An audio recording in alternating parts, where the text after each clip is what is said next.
A more comprehensive definition of magic is to say that magic is a contract, an agreement between the magician and the jinn.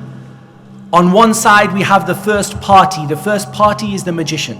And on the other side we have the second party, and the second party is the jinn. But this is not a contract which is understood by any legal system in the world.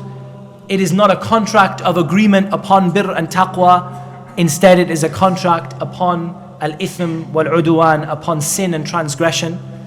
And it is a contract made up of two parties. The first party is the magician, and the second party is the jinn. And the magician says, I will do some stuff for you and you will do some stuff for me. And we will make this agreement between ourselves. So this is a more comprehensive definition of magic, because it covers spells, which are, I guess, the agreement made verbally, incantations, it covers to the tying of knots and the blowing on knots, and all of the other forms that magic takes. But all of these definitions give us a little bit more information, and they give us an idea about just what the reality of magic is. But there is nothing clearer and nothing more easy to understand or easier to understand than the explanation of Allah subhanahu wa ta'ala of magic in the Quran. And so we are going to listen to the ayah, and then I'm going to ask you guys to help me, to work along with me to try and find if we can understand the reality of magic from this ayah. This ayah is the 102nd ayah in Surah Al-Baqarah, ayah number 102, in which Allah subhanahu wa ta'ala says, the translation of which is, and they followed instead what the devils recited during the reign of Sulaiman. It was not Sulaiman who disbelieved, but the devils disbelieved, teaching people magic and that which was revealed to the two angels at Babylon, Harut and Marut. But the two angels did not teach anybody until they said, we are only a trial, so do not disbelieve by practicing magic. And yet they learned from them, by which they cause separation between a man and his wife. But they do not harm anyone except by the permission of Allah subhanahu wa ta'ala. And the people learn what harms them and does not benefit them.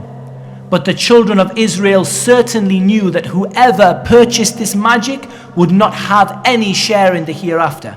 And wretched is that for which they sold themselves, if they only knew. The first point, magic is something which is learnt. It is not something you are born with. I mentioned this last week. We do not have boy wizards who are born and just grow up and accidentally happen to be a magician. Magic is something which is learned. Where do we benefit this from in the ayah? Magic is something that is learned. And they followed instead what the devils had recited during the reign of Sulaiman. It was not Sulaiman who disbelieved, but the shaitan disbelieved, teaching people magic and that which was revealed to the two angels at Babylon. But the two angels did not teach anyone until they said, we are only a trial, so do not disbelieve by practicing magic. And yet they learn from them that which they cause separation between a man and his wife. Based on this ayah, and those of you who know this ayah by heart, where do we benefit that magic is something that can be learned? It's something that's learned, it's not something you're born with.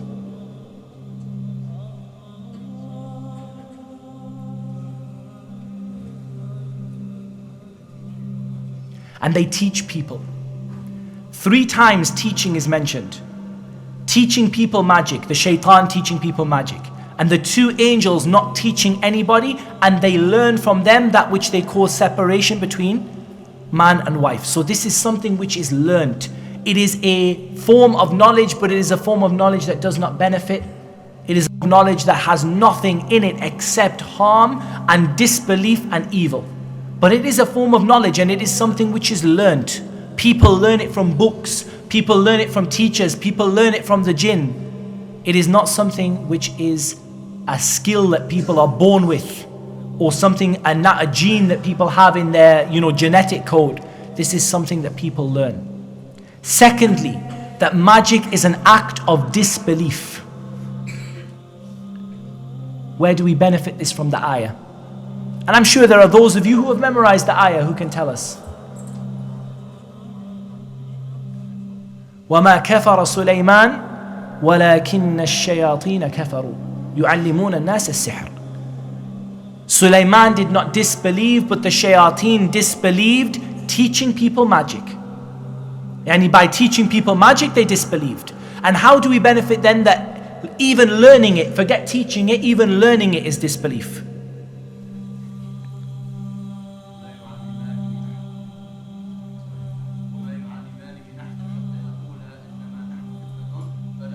وَمَا يُعَلِّمَانِ مِنْ أَحَدٍ حَتَّى يَقُولَا إِنَّمَا نَحْنُ فِتْنَةٌ فَلَا تَكْفُرْ. The angels did not teach anybody until they said, we are a trial for you, do not disbelieve. Meaning by learning you will disbelieve. And also the statement of Allah subhanahu wa ta'ala, whoever purchased the magic would not have مَا لَهُ فِي الْآخِرَةِ مِنْ خَلَاقٍ. He would not have any share in the hereafter. So from these points we can see that magic is an act of disbelief. Where in the ayah do we learn that magic causes real harm?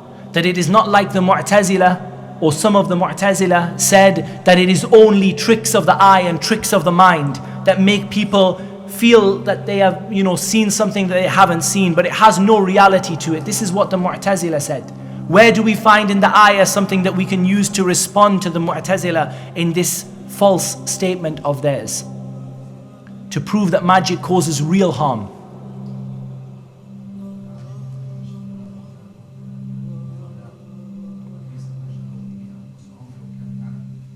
We benefit from this, the statement that they have no share in the hereafter.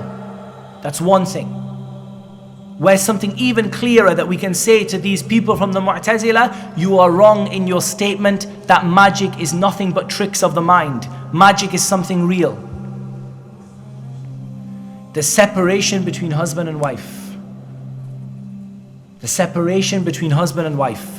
This is something real. This is not something imagined. The husband does not imagine that he is separated from his wife, and the wife does not imagine that she is separated from the husband. This is something which is very, very, very real.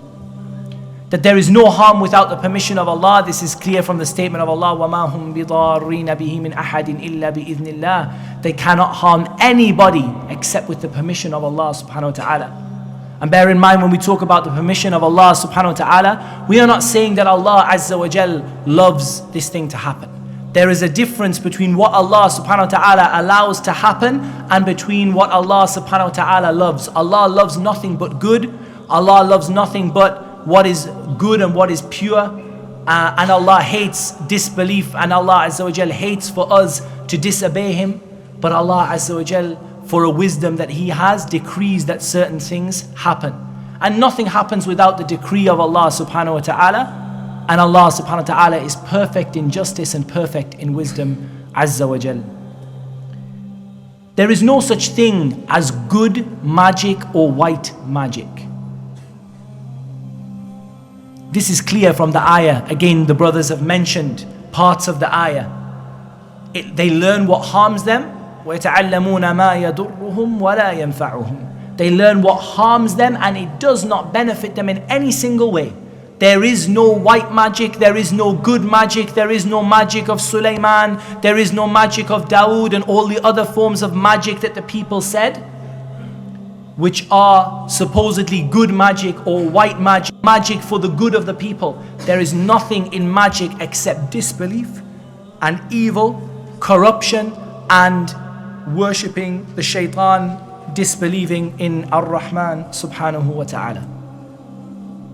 This ayah tells us something about the history of magic, and Ibn Kathir rahimahullah expands upon this, saying that beforehand the devils, they used to ascend to the heaven and they used to eavesdrop on the conversations between the angels about what will occur on earth, and then they would convey this news to the soothsayers and the fortune tellers.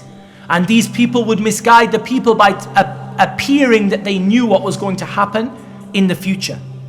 And the shaitan showed his long-term planning. The fact that he waited and he waited and he waited generation upon generation until he managed to convince the people that the jinn knew the unseen, that the jinn knew the ilmul ghaib, because of these lies and these things that these listening of the angels and the lies that they mixed up with it. they convinced the people that the jinn knew the ilm al-ghaib, that the jinn knew the unseen.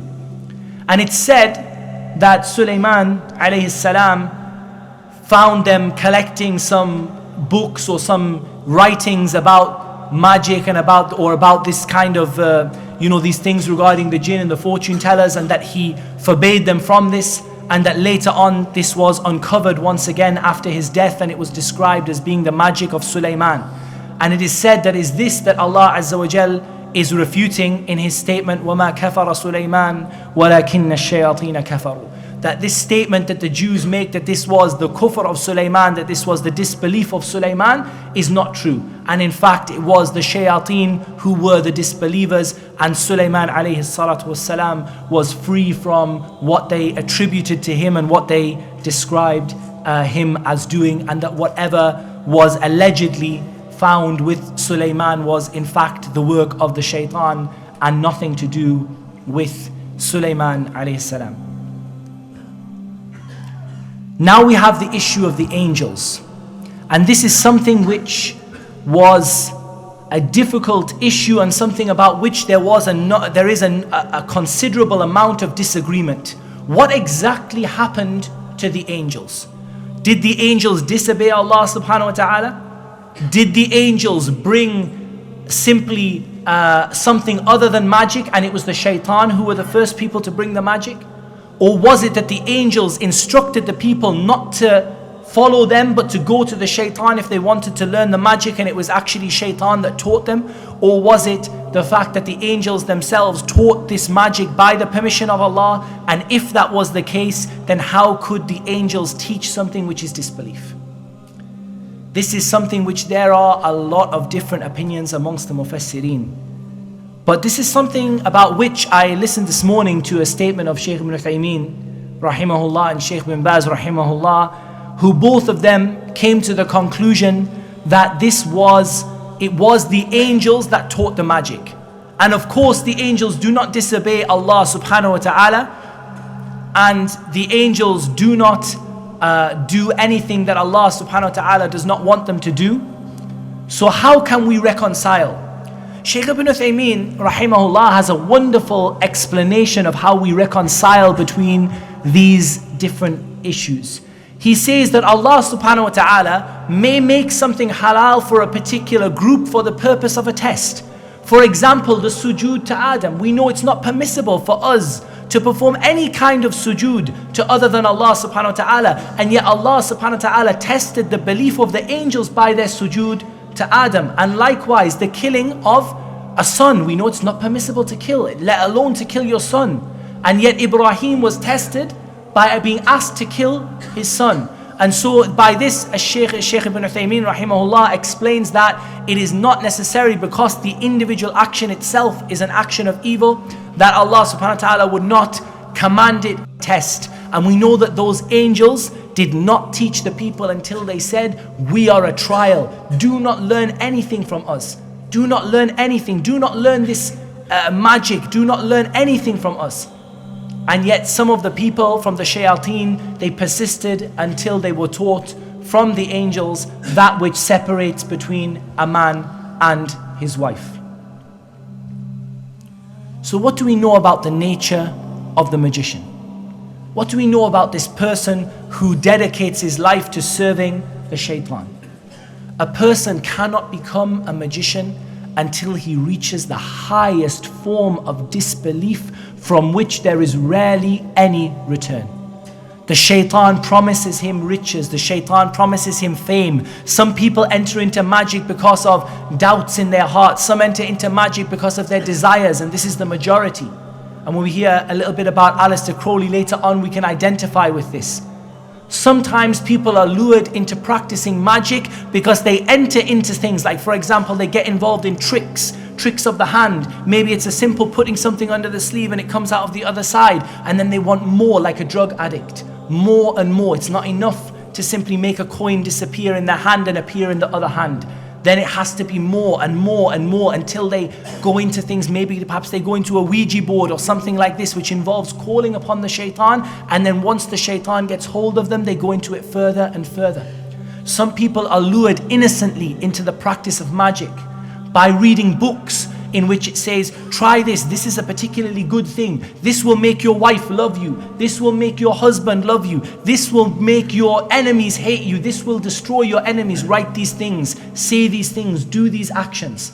So people come into magic in different ways. Some of them follow their desires for richness, for fame, for wealth. Some of them are overcome by their desires for the world, like we're going to hear in a little while. Some of them are lured by tadarruj, by steps, by step by step. They begin by something light, they begin by tricks, they begin by potions, and then they get into worse and worse and worse until they enter into real magic.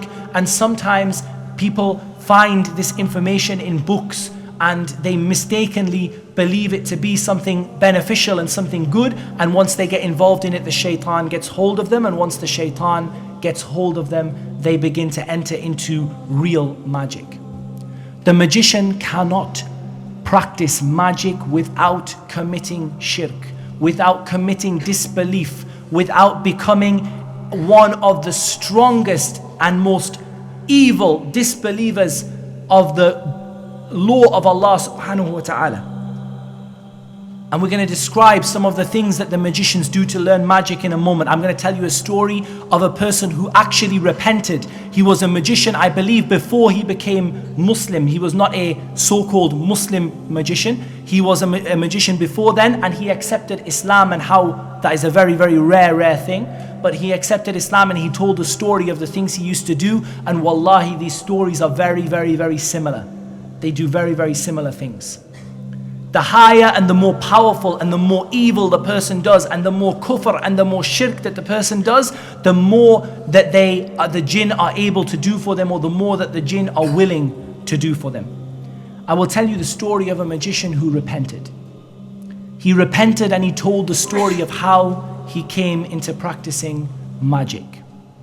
He said, I had a teacher who was a magician, and the teacher showed me all of his power and all of his strength and all of his might, and I desired to learn the magic that he learned.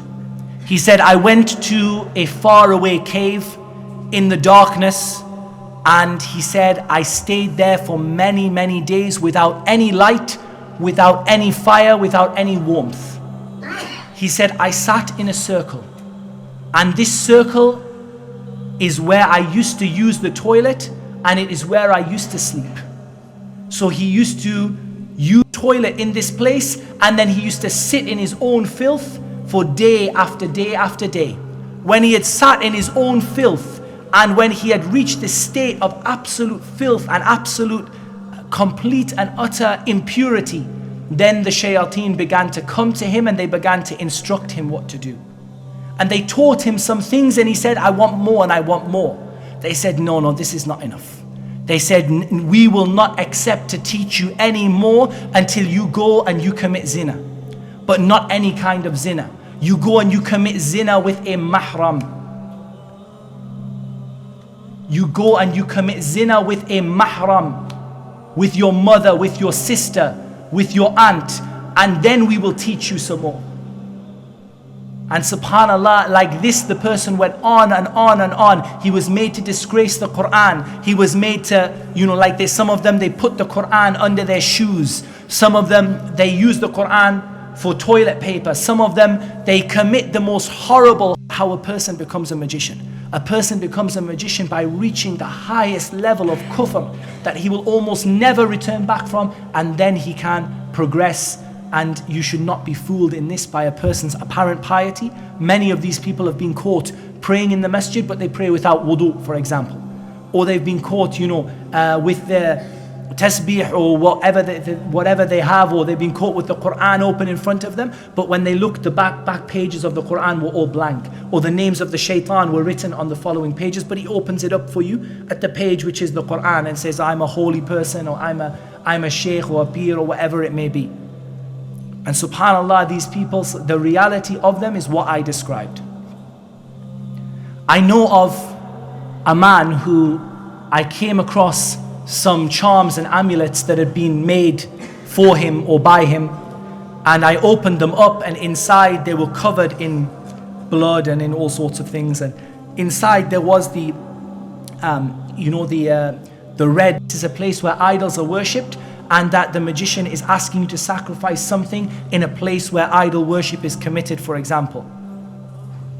Overconfidence, the ability to solve all problems. I can solve anything that happens to you. Whatever's wrong with you, I can cure it. Cures cancer, cures this, cures that, cures, and especially curing, so I can cure problems of people hating each other, people loving each other. I can fix your family, I can make you wealthy overnight. These kind of things are the statements of the magician. Control or presumed control of the jinn. I have control of the jinn. I have an army of jinn at my disposal. If I want, I can transport you through the air to such and such a place. If I want, I will command them and they will solve your problem for you. This is the statement of a magician.